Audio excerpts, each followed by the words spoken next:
Perkembangan terbaru dari Gedung KPK Jakarta akan disampaikan jurnalis Kompas TV Abel Insani di Gedung KPK RI Jakarta dan Edwin Zan di kantor DPP PDI Perjuangan. Pertama kita ke Abel di KPK terlebih dahulu. Abel, selamat petang. Apa pernyataan terbaru KPK soal keterlibatan Hasto di kasus Harun Masiku ini?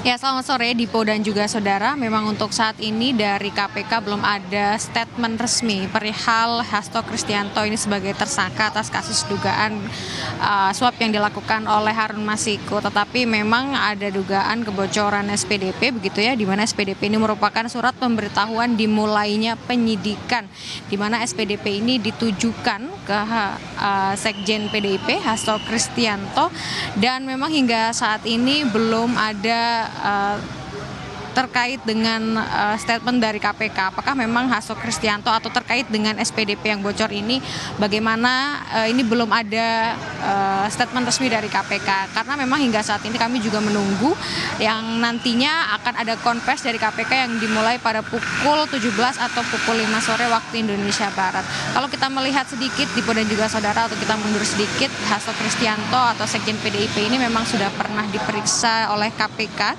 terkait dengan dugaan suap yang dilakukan oleh Harun Masiku. Ini memang sudah sebanyak 2 kali. Nah, untuk surat pemberitahuan dimulainya penyidikan yang bocor ini memang menyatakan bahwa Hasto Kristianto ini nantinya menjadi tersangka begitu. Tapi memang sekali lagi bahwa belum ada statement resmi dari KPK terkait dengan penetapan Hasto Kristianto ini sebagai tersangka atas kasus suap tersebut. Tapi nanti kita akan lihat dan dengar Dipo dan juga saudara terkait dengan press conference yang akan dilakukan oleh KPK sekitar pukul 17 atau pukul 5 sore nanti. Kami masih menunggu. Kembali ke Anda, Dipo. Abel, sejauh ini bagaimana terkait dengan perkembangan penyidikan Harun Masiku?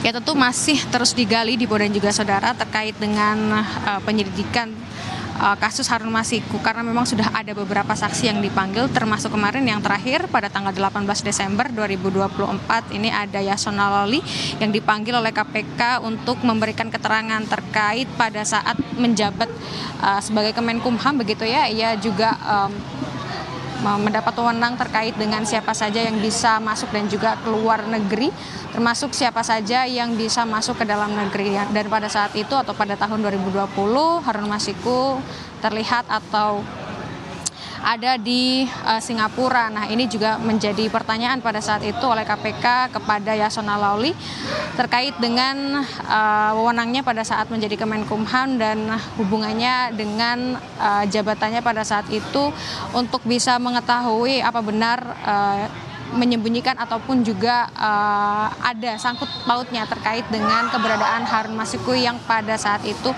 juga atau pada saat itu hingga saat ini masih menjadi buronan KPK. Jadi memang untuk kasus Harun Masiku ini terus digali oleh KPK, apalagi sejak ada sayembara yang dilakukan dari Marwar Sirait terkait dengan siapa yang bisa menangkap Harun Masiku akan diberikan uang sebesar 8 miliar rupiah. Nah, ini KPK mulai lagi melakukan penyidikan dan juga menggali kasus menyangkut Harun Masiku, termasuk sampai saat ini yang kita semua tahu bahwa ada kebocoran SPDP atau terkait dengan surat pemberitahuan dimulainya penyidikan yang tertuju ke Hasto Kristianto atau ke Sekjen PDIP. Kembali ke Anda.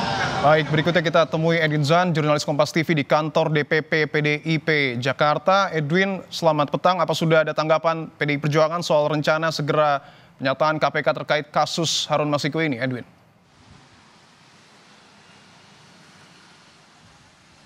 Selamat petang Dipo dan juga saudara. Jika pertanyaannya adalah apakah sudah ada konfirmasi dari pihak PDIP berdiri di depan kantor dari Dewan Perwakilan Pusat DPDI Perjuangan sendiri masih belum diberikan konfirmasi secara resmi langsung dari PDIP. Namun upaya kami terus menggali informasi yang memang ada dan diberikan sebelumnya lewat SPDP yang dinyatakan bocor seperti itu.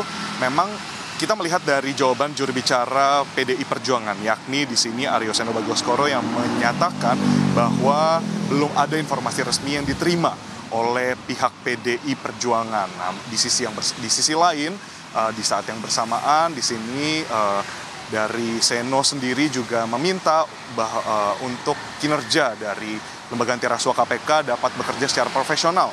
Sebagaimana dinyatakan juga di sini Seno sangat mendukung KPK untuk bertindak secara profesional dan untuk menjaga marwahnya penegakan hukum, terutama penegakan hukum terkait dengan korupsi dan juga suap. Nah, tadi ada informasi terkait dengan dari Seno yang menyatakan belum adanya konfirmasi resmi. Begitu pula dengan pantauan yang ada di depan kantor DPP PDI Perjuangan. Terlihat tadi terdapat beberapa kendaraan yang hilir mudik bergantian keluar dan masuk dari kantor DPP PDIP, namun belum ada keterangan resmi juga. Tadi sempat kami bertanya kepada Satgas PDIP yang memang bertugas di depan bahwa memang belum ada konfirmasi dan arahan dari para kader PDIP seperti itu, dari para teman-teman rekan-rekan yang ada di dalam untuk membuka gerbang dan membiarkan awak pers untuk masuk. Dan untuk yang ketiga, kembali lagi seperti sebagaimana yang dikatakan oleh Seno, bahwa memang harapannya di sini KPK dapat segera memberikan konfirmasi terkait dengan SPDP yang bocor, dan juga di sini di saat yang bersamaan kita masih tunggu informasinya. Tadi kami dari yang berada di depan kantor DPP PDI Perjuangan juga sempat menghubungi beberapa sosok yang ada di dan juru bicara dari partai, namun belum ada konfirmasi. Baik, terima kasih Edwin Zan melaporkan langsung dari depan gedung DPP PDI Perjuangan Jakarta, dan sebelumnya juga ada Abel Insani melaporkan langsung dari gedung KPK RI Jakarta. Terima kasih rekan-rekan. Saudara, 4 tahun berlalu keberadaan tersangka suap pergantian antar waktu anggota DPR RI Harun Masiku masih buron tak terendus. KPK telah memanggil sejumlah pihak dalam kasus ini, termasuk Sekjen PDI Perjuangan Hasto Kristianto dan mantan Menkumham Yasona Lauli. Terseret kembalinya nama Sekjen PDI Perjuangan Hasto Kristianto jadi lembaran baru kasus Harun Masiku.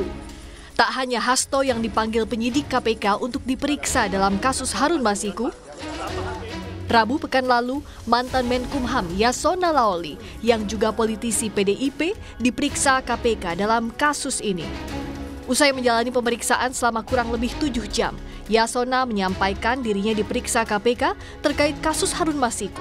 Sebagai mantan Menkumham, Yasona sempat ditanya oleh penyidik terkait dengan perlintasan Harun Masiku yang masih berstatus DPO. Saya sebagai menteri, saya menyerahkan tentang perlintasan Harun Masiku. Itu saja. Paling kan itu nggak ada yang profesional, penyidik sangat profesional, ya, menanyakan sesuai dengan posisi saya sebagai ketua DPP, ya. Kemudian posisi saya sebagai Menteri Hukum dan HAM mengenai perlintasan Harun Masiku. Itu saja, ya. Masuk tanggal 6, keluar tanggal 7, dan baru belakangan keluar pencekalan. Pemeriksaan ini diduga untuk mendalami keterangan PLT Dirjen Imigrasi Safar Muhammad Godam yang menyebut pencekalan terhadap Harun Masiku sudah berakhir sejak 13 Januari 2021. Ini artinya Harun Masiku tidak dicegah untuk bepergian ke luar negeri sampai ada permintaan baru dari pihak KPK. 11 Januari, 13 Januari 2021. Kita melakukan pemantauan, tetap melakukan pemantauan dan koordinasi apabila ada informasi tersebut. Namun kewenangan tersebut adalah kewenangan daripada instansi pemohon yang menangani kasus tersebut. Terakhir komunikasi berdasarkan surat dari kita mempertanyakan kembali status daripada pencegahan Harun Masiku dengan surat pada tanggal 11 Desember 2024. Hanya tidak dicegah. Berarti orang ini tidak dicegah untuk bepergian ke luar negeri. Sementara itu, juru bicara KPK Tessa Mahardika dalam keterangan resminya kepada Kompas TV 19 Desember lalu menyebut tidak diperpanjang dan tidak berbatas waktu. DPO itu di dalam negeri, red notice untuk penegak hukum internasional atau Interpol. Tinggal diamankan dan diserahkan kepada aparat penegak hukum bila ditemukan. Sebelumnya KPK juga sudah memeriksa Sekjen PDIP Hasto Kristianto dalam kasus ini pada 10 Juni 2024 lalu. Tim Liputan Kompas TV. Saudara, berikut kami hadirkan jejak kasus Harun Masiku. Pada 8 Januari 2020, kasus ini berawal dari operasi tangkap tangan mantan Komisioner KPU Wahyu Setiawan. Wahyu diduga menerima suap dari Harun Masiku terkait dengan pergantian antar waktu anggota DPR. Pada 6 Januari 2020, Harun terbang ke Singapura dan 1 hari setelahnya, atau pada tanggal 7 Januari 2020, Harun kembali ke Indonesia dan menghilang. Kemudian pada 29 Januari 2020, KPK memasukkan Harun Masiku ke dalam daftar buronan.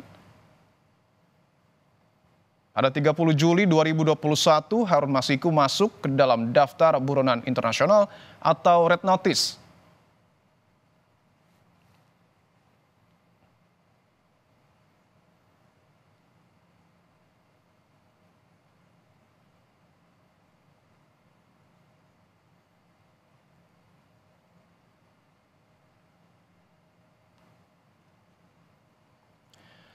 Kemudian pada 10 Juni 2024, Hasto dipanggil KPK sebagai saksi kasus suap Harun Masiku.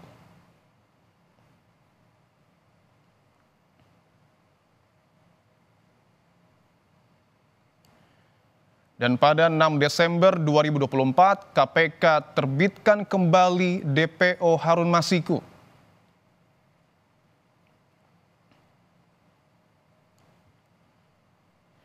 Lalu saudara, pada tanggal 18 Desember 2024, KPK periksa Yasona Lauli sebagai saksi kasus Harun Masiku.